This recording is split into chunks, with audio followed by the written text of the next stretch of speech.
It was a warm afternoon in the lively streets of Parkside. Life hummed with its usual rhythm, people moving briskly, some laughing, others engrossed in their own thoughts.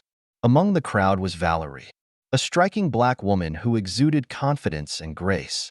She wore a simple yet elegant dress that swayed with her purposeful stride. Around her neck, a golden chain gleamed, catching the sunlight with every step. This wasn't just a piece of jewelry. It was a cherished gift from her husband, Derek, symbolizing their deep bond and love.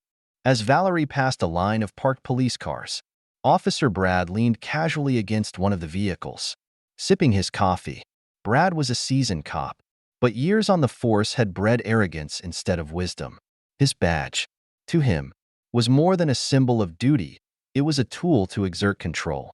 Brad's prejudices shaped his actions, and he saw the world through a lens of division rather than unity.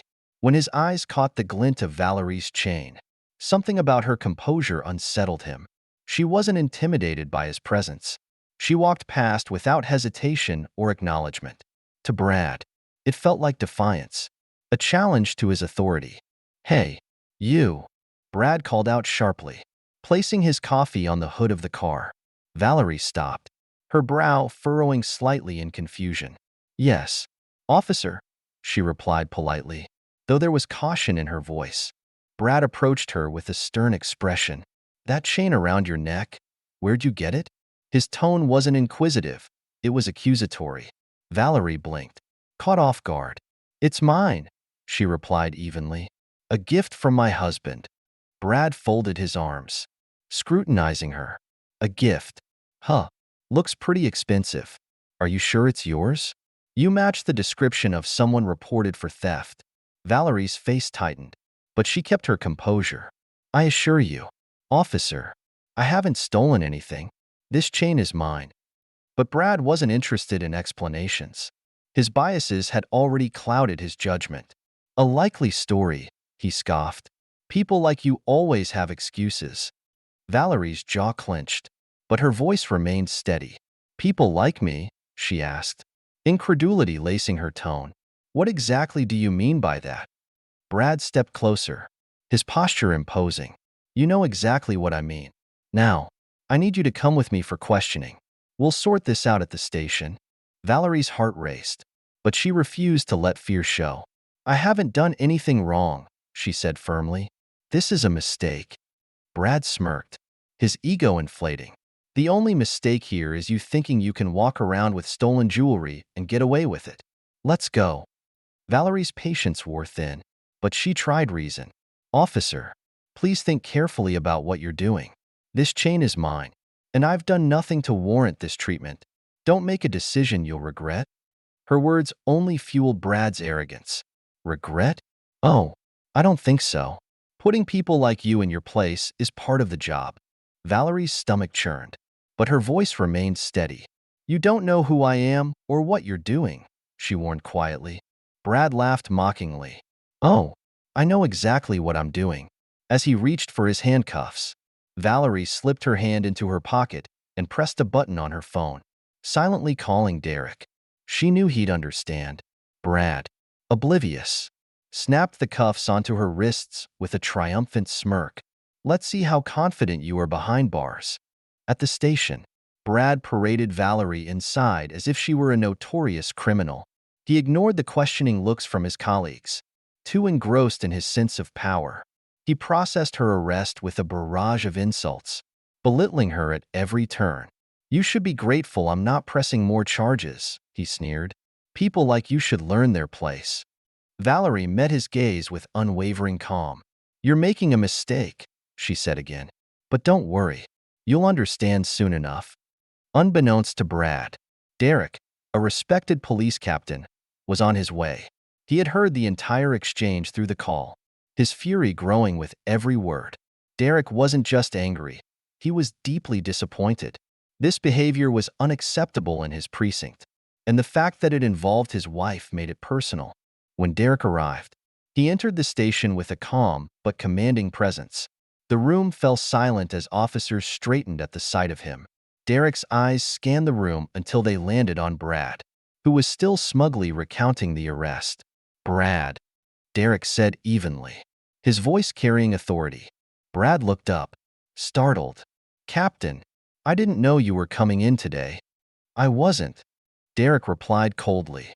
But I heard something on my way home that required my immediate attention. Brad shifted nervously. What's that? Sir, he asked, trying to sound casual. Derek didn't answer immediately. Instead, he walked past Brad and headed to the holding cells. When he reached Valerie, his expression softened slightly. Valerie, he said gently, are you all right? Valerie rose to her feet, her composure unshaken. I'm fine, Derek, but I think you need to have a word with one of your officers. Derek turned back to Brad, his expression hardening. Why is my wife in a cell? He demanded, his voice cutting through the room. Brad's face turned ashen. Your wife, he stammered. Yes, Derek said sharply. My wife. The woman you arrested without cause. Explain yourself. Brad fumbled for words. I thought she was acting suspicious. And the chain? Don't. Derek interrupted, his voice low and dangerous. I heard everything you said. You've disgraced yourself. This uniform. And this precinct. Turn in your badge and gun. Effective immediately. You're suspended. Brad's knees buckled, and he dropped to the floor. Captain, please, he begged. I made a mistake. I'll change. Please give me another chance. Valerie stepped forward, her voice calm but firm. Derek, let him go through the training and therapy. Maybe he'll learn. Maybe he'll change.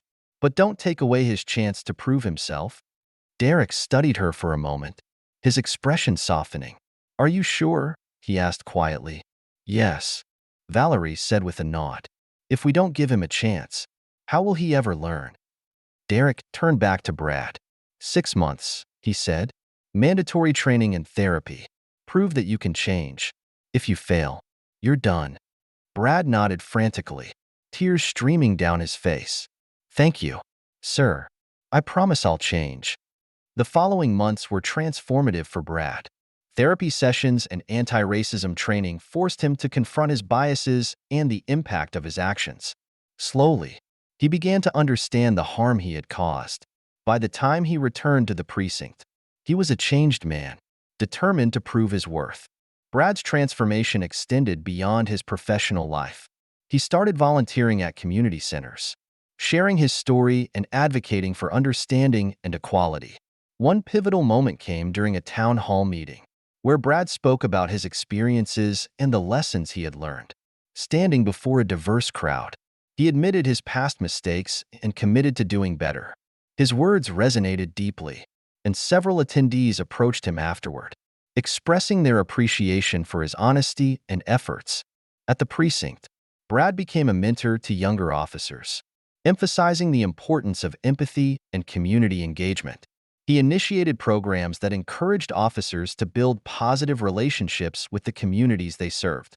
These efforts began to bridge the gap between the police force and Parkside's residents, fostering trust and mutual respect. Valerie and Derek watched Brad's journey with cautious optimism.